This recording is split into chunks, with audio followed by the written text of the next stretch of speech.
I have this unfinished bird cutout, and I'm going to start by painting the entire thing with Wise Owl Higgins Lake. If you want this exact cutout, you can find it over at chalkitupfancy.com. This is great for beginners as it only has 2 pieces, and you can really get creative in how you'd like to finish yours. And then the second piece is going to be the one wing, and I painted that in Higgins Lake as well. I want that to fully dry. I'm going to take my straight edge and my black Sharpie paint marker, and I'm going to create some lines to make it look like slats, starting in the center of the bird and then working my way down. And to keep them nice and even, I'm just using the straight edge.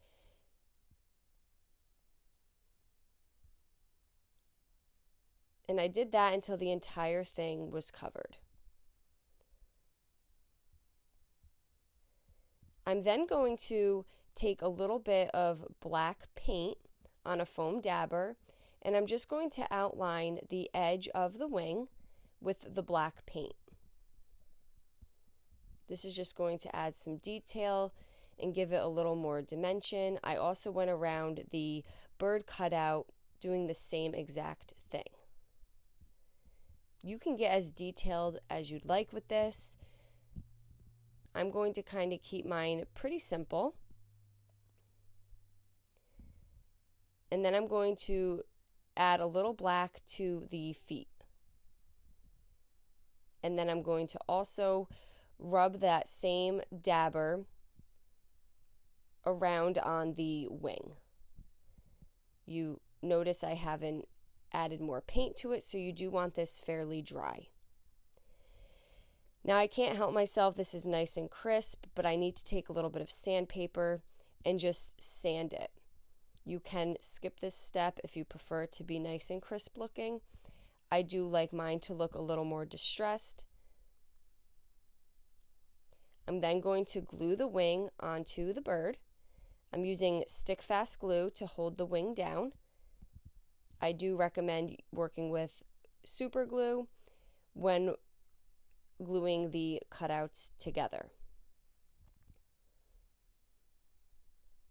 I then have some greenery, and I added a flower in the center, and I'm going to add that to the top of the bird. Now you can use any bird cutout of your choice. You could draw your own on a piece of cardboard, but we do have this available over at chalkitupfancy.com. I'm going to take my stamps. I got these specific stamps at Hobby Lobby.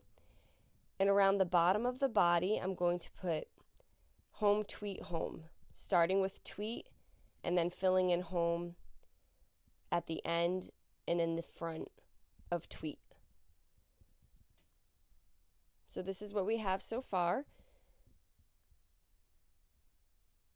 I'm going to then take my black paint marker, and this is also an optional step.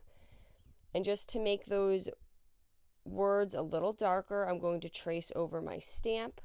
And there you go. You can add a hanger to the back. I hope you enjoyed it. Thank you so much for watching.